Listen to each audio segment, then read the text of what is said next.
Hey moms, Hey daughter, welcome to the Juggle Is Real, a mom and daughter show parenting and mental health. for moms and teens. So we are circling back to what we started in 2025, and that is we launched a series on how to create a vision board for 2025 so we stay accountable because we fall back to our old ways of being, those old habits and autopilot way of being. But when we can create a vision, hold ourselves accountable, that's how we get to create a higher version of ourselves. And we typically start out with a quote. And for today's episode, I wanted to share with Sabrina something that I learned from one of my first coaches that created a huge shift in what we are going to talk about today in this vision board series, and that is well-being.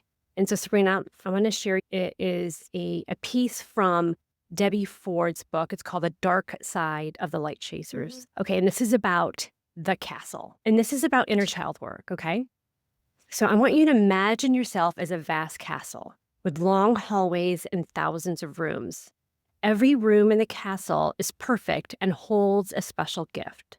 Each room represents a particular aspect of yourself and is an integral part of the complete, perfect castle.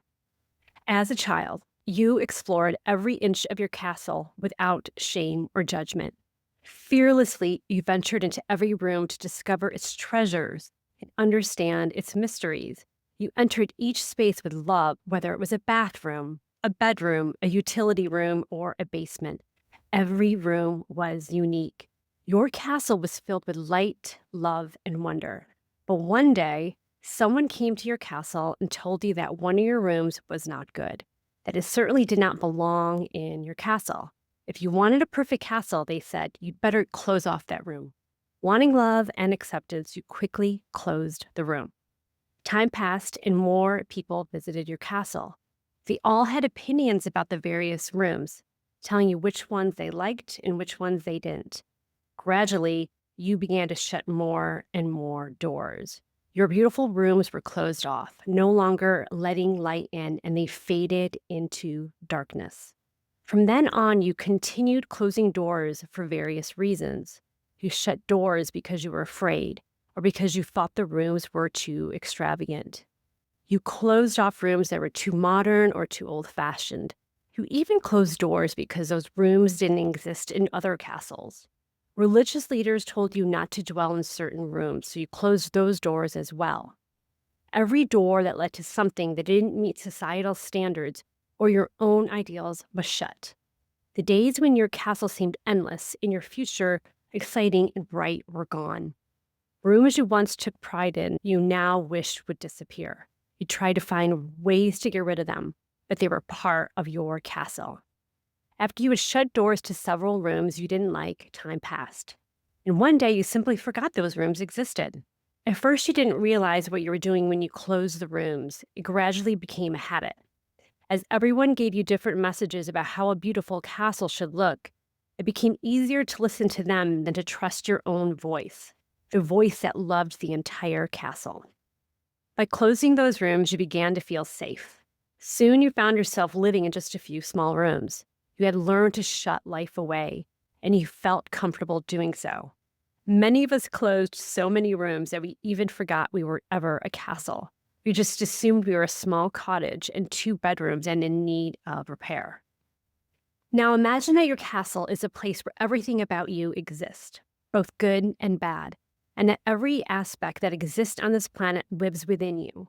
One of your rooms is love, another is courage, one is elegance, and another is grace. There are countless rooms: creativity, femininity, masculinity, honesty, integrity, health, assertiveness, sensuality, strength, shyness, hatred, greed, frigidity, laziness, arrogance, illness, and anger. Each room is an essential part of the whole, and each room has a counterpart somewhere in your castle. We are only truly satisfied when we realize what we are capable of. The fact we are not content with ourselves drives us to seek out the lost rooms of our castle. We can only discover our uniqueness when we open all the doors to the rooms in our castle. I just want to read this last part again. We are only truly satisfied when we realize what we are capable of. The fact that we are not content with ourselves drives us to seek out the lost rooms of our castle. We can only discover our uniqueness when we open all the doors to the rooms in our castle. That is from Debbie Ford, The Dark Side of the Light Chasers. What did you think of that, Sabrina? I thought it was really beautiful because it's true. Okay. I care about other people's opinions and I consider myself a perfectionist. And I do close doors all when people don't like things about me. And it's hard. It's pretty profound, right? Okay. Yeah. I want to share something with you. All right. What is this? Okay. Okay. What we do here is raw and real on the Juggle Is Real show. And so, again, Sabrina, for the past few years after we launched that podcast in 2018, the Dream Board Social Club podcast, I have encouraged the kids and ourselves to really hold us accountable. So, what we invite you all to do here, we do as well. And I'd like to say, and this is always an invitation as I tell my own clients, is that what we are supporting you in doing doesn't mean you have to do it exactly like us. But what Sabrina has done is she creates a list, right? So she wrote, her dream board 2025. And what does number 13 say? So, well, learn to know I'm enough. Self-love, learn to know I am enough. And so, yes, I peek at what the kids write, and I saw this in the beginning of the year. And the more an experience creates an emotional charge in your system, it creates a deeper memory, right? When I remember this, I knew that I wanted to bring this into the show somehow. And here's what all makes sense. We are now on the third part of our series, and the third part of our series is about well-being. I think in the last week's episode, I said that we were going to bring in time and money. But here's the thing, with life is not linear. And I like to do things for me that speak to like in the moment. And how can we be most supportive to ourselves, bringing in real life things, and also with our community? And because it's the week of Valentine's, right? And we are continuing on with our series about well-being. I have for you 4 segments of how we can really look to create that vision board of well-being. Because well-being, when we say well-being is a holistic well-being. A sense of well-being is a sense of wellness, right? And wellness is not without any state of stress, right? Is how to be able to bounce back from the stress. There's an integrative aspect to wellness, right? So it's not just wellness in our bodies, right? Energetically, physically, spiritually, and mentally, right? And so there's different aspects of really how to create a sense of well-being. But for well-being too, when I think about how we can manage the stress that's going to naturally happen in our life. We've already experienced so much stress in 2025, which is why having these vision boards to hold us accountable is super important. Because if we think about just what has happened in this warm up of January, and we're now almost in the second week of February, it was even hard for us to even do this episode, right? Because life was going to get in the way. And we could not do it. But when we make a date with ourselves, right? When we hold ourselves accountable, that is how we really teach ourselves that we are prioritizing ourselves. That includes what I want to say here about this well-being is how we can talk about self-love, right? In a way, to address 13, self-love, learn to know I am enough.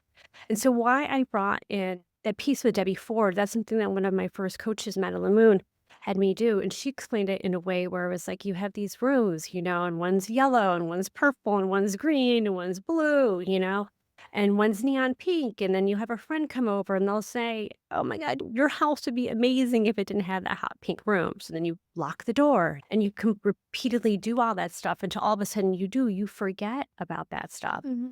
And it does get harder. I'll say to you, Sabrina, like with my life coaching and then what I do with breath work is that I have people at the end just notice like how cringy it feels to say, I love you. Like, I love you. Like, if I were to ask you to say to yourself, I love you, does that feel weird? Yeah. Okay, why does it feel cringy? Let's talk about that. Because sometimes I don't love myself. Okay. So can I ask, like, what does that mean? Like I find all my imperfections And and like, just focus on those. like what? Can I ask? My skin. Your skin? Yeah. Uh-huh. And then so without going into a lecture about your skin, about what you put in your body and what you eat, how does the outward appearance make you feel? Not good. Okay, what does not good feel like? I feel embarrassed. Uh-huh. And then, I don't know, disgusted Disgusted what? that my skin's breaking out. Uh-huh. Like, it doesn't, like, feel good at all. Okay. Look good, feel good. Uh-huh. Yeah. Okay. And so I'm just asking you, like, what do you think that is there something that makes it feel better? Like, what would be most supportive about it? To have perfect skin? Yes. Right. Well, then how could you do that? Do my skincare, Mhm. eat better. Uh-huh. And what is eating better? Because what's downstairs? Crumble cookie. Crumble cookies? Yeah. What else? I don't know. More? More? Do you think your skin is separate from your inside? No. Okay. So do you think that there's maybe a piece that you could incorporate yourself as far as like even in your well-being in this Mhm. vision board, like hold yourself accountable on what you eat? Like the nutrients perhaps, Yes. right? Okay. All right. And what else? My injury. Your injury? Mhm. Okay, these are really great examples. And I'm just going to say it to you from a mama bear kind of thing. I do feel like these are all things that you can do more of, that you can do. Like, My exercises. yeah, uh-huh. And I've asked you to like to even come to do cold plunges, to put your shins in there. So time I've said yeah. I've invited you a few times, but it hasn't been a priority. Right. Okay. So without having this be a huge lecture on a show, because it's not going to make you feel better to say, yes, you know you could do better. Right. Mhm. Okay. Because you know deep down that you could do better. But when we think about shadow work, is really just a recognition of the repressed aspects of ourselves. Mhm. Right. And when I say repressed, it's like, so I would just say to you, how could you embrace your laziness? No, I'm serious. Like this is a way to how to make art out of your shadow because your shadow is I'm not a good eater, and you resist being a good eater, right? You resist it. So how could you say? I know this sounds really funny, but like I love a cookie eating, crumbling part of me. I love the goldfish part of me. I love the Hershey Kisses, all those wrappers that I saw in your brother's bed. I love all those wrappers that I saw at your desk, even though you're not supposed to have food in your room. I think you just outed me out. Correct. So I'm telling you right now, this is a perfect example. I'm telling you to shut those doors. That's all very kind. What? That's not very kind. I like that part of me. Perfect. Exactly. Exactly. But this is a way to kind of, not that I'm telling you to eat it, Serena, but I'm trying to tell you, these are examples of it. And even though I truly believe, like, I want to come in there and tell you that you need to shut that door because your room's too dirty, or you need to shut Mhm. that room because the room is too full of goldfish, or you need to shut that room because it's too full of candy. Mhm. I need to shut that room because it's too full of Netflix. And you shut that room because it's too full of Instagram. Mhm. I would love to you shut those doors, you shut those doors, you lock those doors. But there is a piece in there that is of you, right? And I'm not saying those are all right. I'm not telling you to support Mhm. that. And how can you learn to love those pieces in a way that it's going to support your self-love in a way that's going to match that version of who you want to be in 2025, right? Mhm. So, yeah, love that aspect of yourself, of your Hershey Kisses, and perhaps you love that piece of yourself too that does like to have the bell peppers and does Mhm. like to have the cucumbers and does like to have that. I think there's that aspect, what I'm trying to really get to say without having this be a lecture on what to eat, is there's so many things, like, because I see you, when you wrote number 13 down about how I am enough, unless we continue to create these creative ways of how to embrace these kind of habits in a way, we don't want these habits to turn on us, right? Yeah. And I'm not saying well, you're 15 years old, you're gonna grow, right? You're gonna grow and your food palate's gonna evolve. You're gonna learn more. Your frontal cortex is gonna come online, and you're gonna realize that yeah, what you put in your body creates these huge chemical biological reactions that does impact your skin. That does impact the way that you feel. That does impact your healing of your shins. Mhm. And how can you do it in a way that's gentle and kind and with compassion and with self-love Mhm. so that you look at yourself and you're not like mad at yourself, you know? Like I mean, there are times when I overeat. Like I'll give you an example when I'm working at the hospital and I don't like to be not that I hate working at the hospital, but sometimes working 24 hours, sometimes it gets a little hard, Mhm. right? And sometimes I'll eat things that I normally don't eat at home. And then for years I've done this, you know, and I used to feel bad about myself. And I've really just learned to be empathic with myself and learn to work with that, right? And Mhm. just change it in a way. And it has, like I've had to change because there is going to be consequences if I don't, you know. The consequences, do I want to gain weight? No. But then the spiral that happens with me feeling bad and not feeling enough, like not feeling disciplined enough, not feeling good enough in my genes. It comes down into not embracing that holistic piece of ourselves and that well-being. How is this landing on you?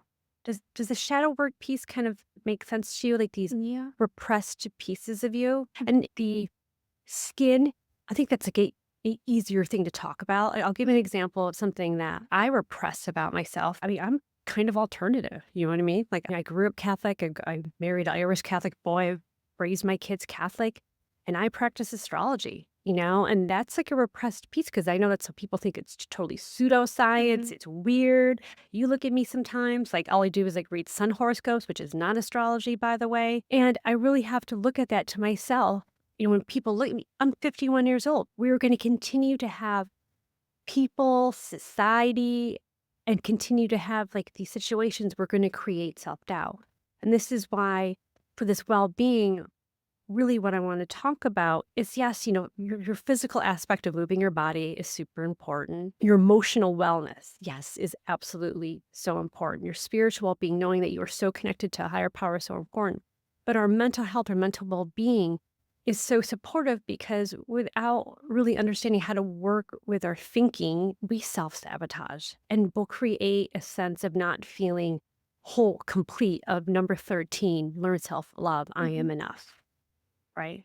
I'm enough. And so I'll have to continue to put myself in these experiences that are uncomfortable and they become more comfortable. So what I'll say with you is like, and skin and Sabrina, your skin does look better, by the way, because we've done supportive measures to be able to address it. Right? Is that when you've spoke about it?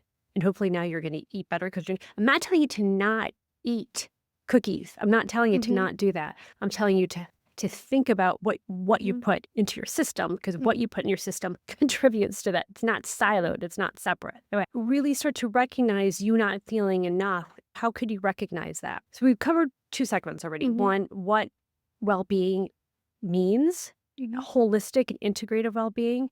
Two, why well-being, self-love is really kind of cringy because we're just not taught. And I think people probably think it's, I don't know, egotistical, right? Even though I'll say I've noticed that there's been a movement when I've been in this well-being space since 2017 that we talk about self-love and self-care. But the superficial aspects of that, like, you know, taking care of yourself, which I do think is really important, the physical again, but also really doing this shadow work, this deeper kind of stuff of what is really triggering us and what triggers us is typically something that triggers us within ourselves, right? So it's Mhm. something like when you are jealous about somebody, it typically means that you want something of that person.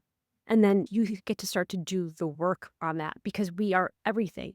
We are lazy and we are motivated, right? We can be angry and we could be happy, right? We can be super serious and sacred and we can be sometimes just like really super silly and out there and alternative. How do you feel about that? Good. All right. And so I really wanted to end with that was segment 3 of like how to start to unlock the hidden rooms. So look to how you judge other people and think about how that is reflected on you.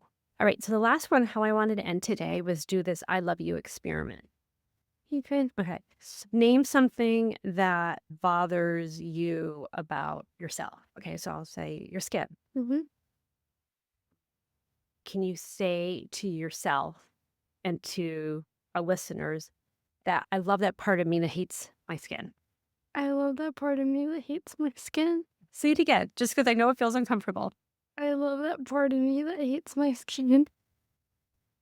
So, Saria, life coaching, that wasn't a thing when I was growing up. And so when I did my breath work and I was with other facilitator students who Mhm. had been life coaches with Sam Skelly's where I got my breath work certification from. And her first certification was life coaching, and it was called Hungry for Happiness.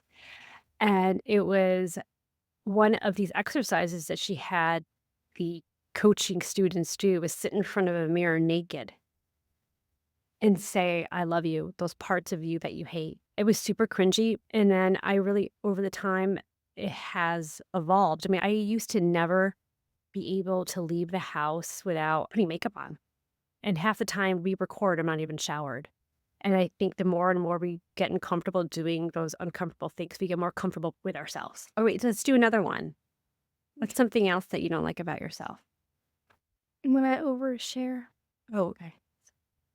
Love that part of me that hates that I overshare. Say it again. I love that part of me that hates that I overshare. Beautiful. Okay. I'll say one about me. Why overthink? I definitely Mhm. overthink.